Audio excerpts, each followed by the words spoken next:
अस्सलाम वालेकुम दोस्तों, जैसा कि टाइटल से आप देख चुके हैं कि आज की वीडियो के अंदर मैं आप लोगों के साथ 3 ऐसे मुल्क शेयर करने वाला हूं जहां पे आपको वीज़ा की ज़रूरत नहीं है दोस्तों।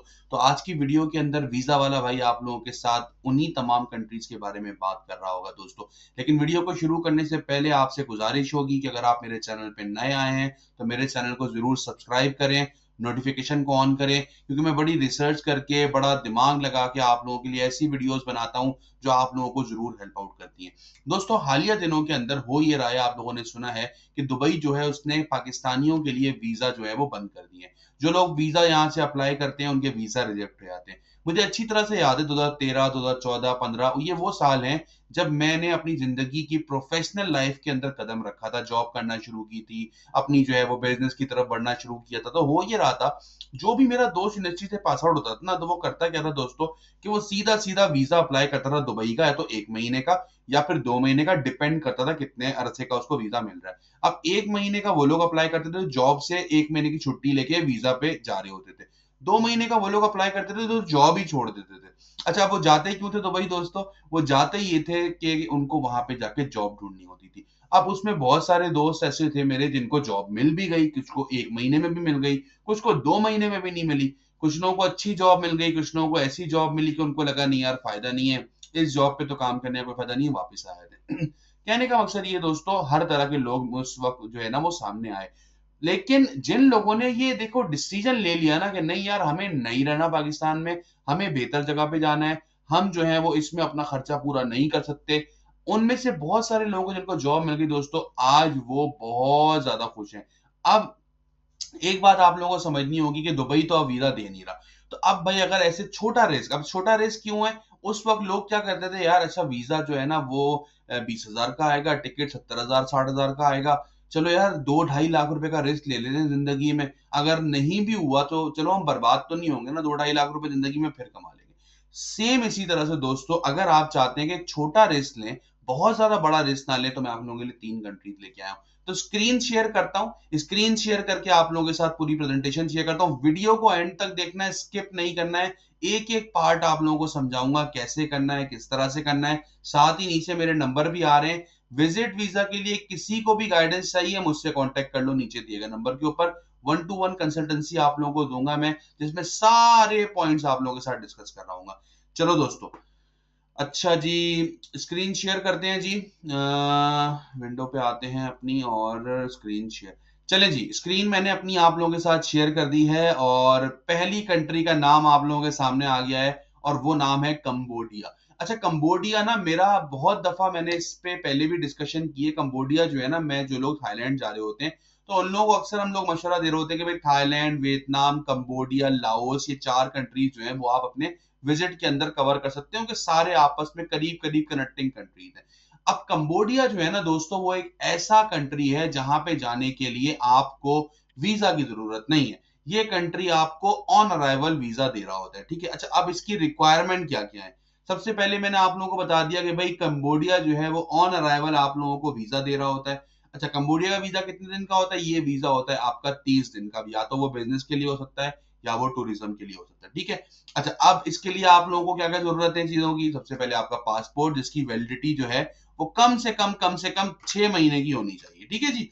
दूसरा, आपका एक रीसेंट पासपोर्ट साइज फोटोग्राफ, मतलब अब जो फोटोग्राफ है ना आपका, देखिए उसके लिए मैं हमेशा बोलता हूँ वो कोशिश करें कि नॉर्मली जितनी भी यूरोप वगैरह जितनी भी एप्लीकेशन के अंदर जो आपका पासपोर्ट साइज फोटो चल रही होती है, वो चल रही होती है व्हाइट बैकग्राउंड के ऊपर। तो एक साफ सुथरे व्हाइट बैकग्राउंड के ऊपर अपनी पिक्चर्स बना के रखें, वो आपके जरूर काम आएंगी आगे, ठीक है जी।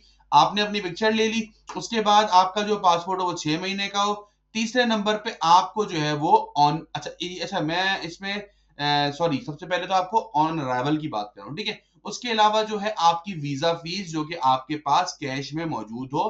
कितनी है वो वीजा की फीस, वो भी मैं आपको बता दूं, तकरीबन $30, ठीक है।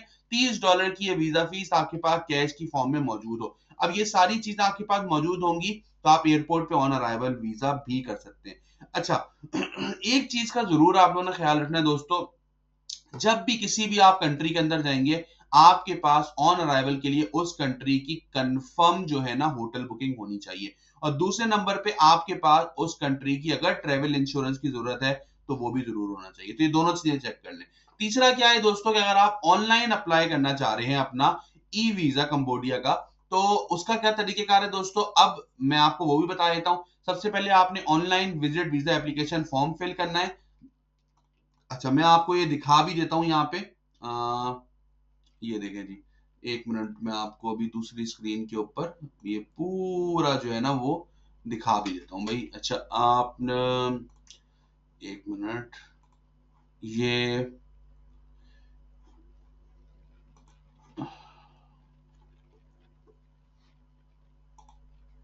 अच्छा, मैं अभी दूसरी स्क्रीन अभी आप लोगों के साथ शेयर कर रहा हूँ, तभी मैंने ये अभी बंद की है। अच्छा, विंडो। अच्छा देखिए दोस्तों, मैंने अपनी दूसरी स्क्रीन आप लोगों के साथ शेयर की है। ये सामने ई वीजा की जो है वो खुल गई है कंबोडिया की। अप्लाई नाउ पे आप इस तरह से जाके क्लिक करेंगे। अप्लाई नाउ पे क्लिक करेंगे तो 3 सिंपल स्टेप है। एप्लीकेशन की डिटेल फिल होगी। एप्लीकेशन की डिटेल फिल होने के बाद उसके पैसे आप लोग जो है वो फिल कर रहे होंगे।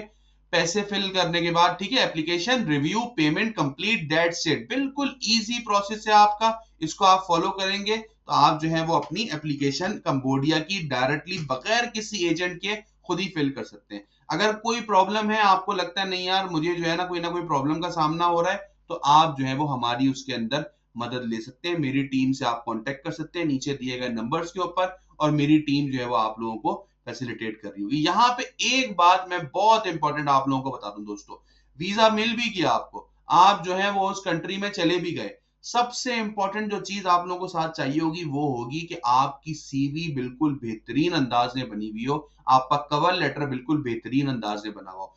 इस काम के लिए अगर आपको ये काम आता है बहुत अच्छी बात है, और अगर आपको ये काम करना नहीं आता दोस्तों, तो मैं आपको मशवरा दूंगा कि आप मुझसे कांटेक्ट कर लो। मैंने 3 पैकेजेस रखे हुए अपने इस चीज के अंदर। पहला पैकेज मेरा क्या है कि मैं आपको जो है वो एक 45 मिनट का सेशन दूंगा, उसमें मैं आपको आपके प्रोफेशन के हिसाब से पूरा गाइड कर दूंगा। दूसरा क्या है कि मैं आपको 45 मिनट का सेशन भी दूंगा, और मैं आपको गाइड तो करूंगा ही करूंगा, साथ आपकी सीवी, आपका कवर लेटर, सारी चीजें आपको बना के दूंगा। और तीसरा पैकेज मेरा ये है दोस्तों कि मैं आप लोगों को सेशन भी दूंगा, साथ आपका जो है मैं कम से कम 3 महीने तक आपकी एप्लीकेशन मुख्तलिफ जो भी कंट्री आप सेलेक्ट करेंगे उस कंट्री की तमाम जॉब पोर्टल्स पे आपकी एप्लीकेशन बनाऊंगा, आपकी सीवी सेंड करूंगा, और उसमें अगर आपकी लक चली तो आपकी जॉब डायरेक्टली हो सकती है। तो ये आप इससे फायदा उठा सकते हैं, नहीं तो आप खाली अपना सीवी और कवर लेटर भी बनवा सकते हैं। आगे चलते हैं दोस्तों। अच्छा, सबसे पहले बात कर लेते हैं भाई जॉब कन्वर्जन क्या है। मिसाल के तौर पर कंबोडिया चले गए आप, आपको जो है वहां पे वीजा पे गए और जॉब मिल भी गई। अब तरीकेकार क्या होगा, सबसे पहले आपने कंबोडिया की किसी रजिस्टर्ड कंपनी से एक जॉब लेनी है। एक दफा जब आपको जॉब मिल जाएगी तो आप जो है ना वो उनको मतलब के सपोर्टिंग डॉक्यूमेंट देंगे, जैसे आपका जो है वो पासपोर्ट, आपके मेडिकल सर्टिफिकेट, आपका पुलिस क्लियरेंस, ये सारी चीजें आपको उनको प्रोवाइड करनी होंगी। ठीक है। अच्छा, अब ये कैसे होंगी, आपको एक दफा जॉब ले लेनी है दोस्तों, जॉब मिल गई, अब आपको वापस अपने मुल्क आना है। वापस अपने मुल्क आने के बाद आपको जो है वो मेडिकल करवाना है, अपना पुलिस सर्टिफिकेट बनवाना है, ये सारी चीजें उनको सबमिट करनी है। अब वो जो कंपनी है आपकी, वो कंपनी,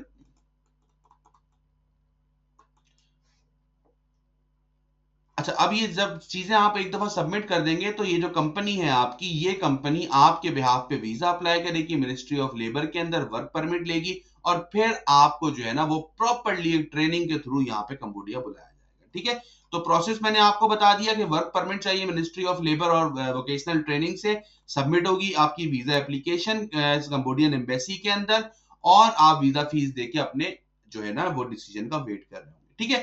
कंबोडिया हो गया। कंबोडिया के बाद दूसरी कंट्री कौन सी है, तो चलते हैं उसकी तरफ। दूसरी कंट्री का नाम है मालदीव्स। बहुत ही खूबसूरत आइलैंड, बहुत ही जबरदस्त आइलैंड, और मजे की बात यह है कि इस आइलैंड के ऊपर खूबसूरती और हुस्न के साथ साथ बेतहाशा जॉब्स भी अवेलेबल हैं। ठीक है जी। अच्छा, पाकिस्तान जो है इनको वहां पे वीजा की जरूरत नहीं है, आप जो है वो वहां पे ऑन अराइवल जो है ना वो वीजा ले सकते हैं। ठीक है। अच्छा, अब वो कैसे ले सकते हैं, 30 दिन का ऑन अराइवल वीजा। सबसे पहले आपका पासपोर्ट होना चाहिए, वही कम से कम 1 महीने की डेट का एक्सपायरी होनी चाहिए उसमें। दूसरा, आपके पास कंफर्म होटल बुकिंग होनी चाहिए, दोबारा मैंने बताया आपको कंफर्म होटल बुकिंग होनी चाहिए। तीसरा, आपके पास जो है वो इतने फंड्स होने चाहिए जो आपको ये मेंशन कर सके कि ठीक है भाई आप जो है ना दौरान सफर अपना खर्चा उठा सकते हैं। चौथा, आपके पास एक कंफर्म रिटर्न टिकट होना चाहिए।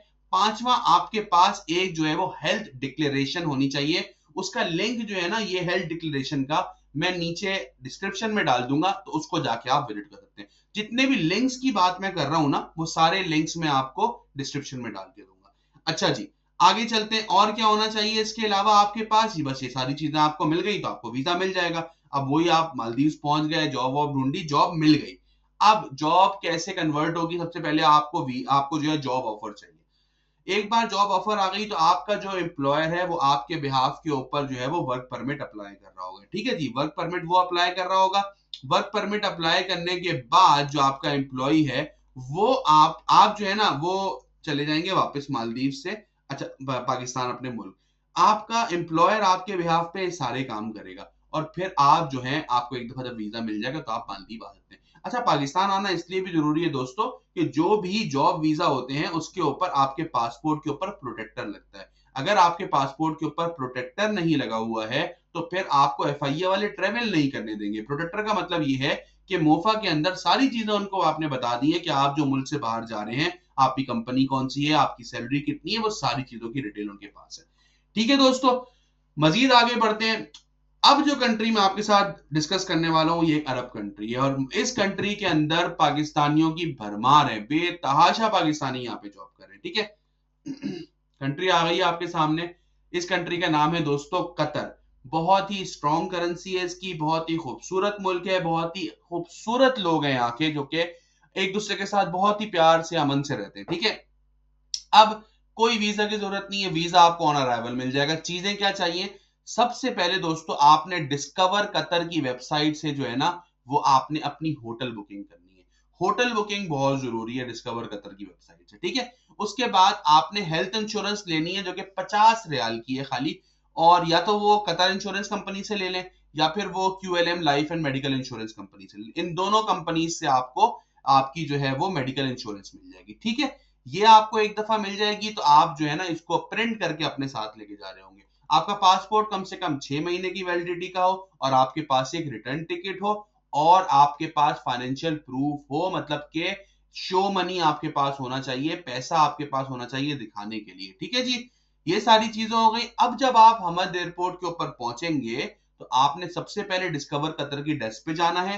आपने अपने डॉक्यूमेंट वेरीफाई करवाने, उसके बाद स्टैम्प करवानी है, देन उसके बाद आपने आगे जाना है। ठीक है जी, अब बात कर लेते हैं भाई कि आपको यहाँ पे अगर जॉब मिल भी जाती है, आप चले गए भाई वहां पे मतलब 1 महीने के वीजा पे जॉब ढूंढते रहो, जॉब मिल भी गई, आगे प्रोसेस क्या है? इसका भी यही है भाई, आप जो है सबसे पहले कतरी कंपनी से जो है ना वो आप वो ले लेंगे अपनी क्या बोलते हैं जॉब ऑफर लेटर और अपने मुल्क वापस आ जाएंगे। अपना आप मेडिकल वगैरह करवाएंगे, पुलिस क्लियरेंस सर्टिफिकेट लेंगे और उसके बाद जो है वो आपकी सिक्योरिटी क्लियरेंस वगैरह होगी। ठीक है, अब उसके बाद क्या होगा कि आपका एम्प्लॉयर ही आपका वीजा प्रोसेस शुरू करेगा। ठीक है, आपकी एंट्री परमिट, आपका वर्क परमिट और आपका रेजिडेंस वीजा सब कुछ वही करा के दे रहा होगा। ठीक है, और वो आपको जो है वो इकामे के तौर पे सऊदीया का होता है, वो आपको वो वीजा दे देगा। ठीक है, जब आपको वो वीजा मिल जाएगा तो आप जो है ना वो अपने इंडिविजुअल का जो वीजा है वो adjusted to the employment without the need to exit the entry Qatar. अच्छा, अब इसमें दो चीजें उन्होंने बताई हैं। एक तो ये है दोस्तों कि आप बिना एग्जिट लिए भी कतर से कर सकते हो, लेकिन मैं आपको तब भी मशवरा दूंगा कतर से वापस अपने मुल्क आओ और अपने पासपोर्ट के ऊपर प्रोटेक्टर लगवाओ और उसके बाद फिर कतर आप दोबारा जाओ। तो दोस्तों ये 3 कंट्रीज हमने डिस्कस की है जिसके अंदर आप जो है अपना फ्यूचर सिक्योर कर सकते हैं, जाके जॉब ढूंढ सकते हैं। और यार अगर नहीं भी मिली जॉब तो आप बर्बाद तो नहीं होगे ना, थोड़ा बहुत पैसा आपका जाया जरूर होगा, लेकिन इंसान को जिंदगी में एक बार जो है ना वो रिस्क जरूर लेना चाहिए। तो आई होप सो मेरा ये आज का टॉपिक आप लोगों को हेल्प आउट करेगा। मजीद इसी तरह की वीडियोस देखने के लिए मेरे चैनल को सब्सक्राइब रखें। अपना बहुत ख्याल रखिएगा। अस्सलाम वालेकुम।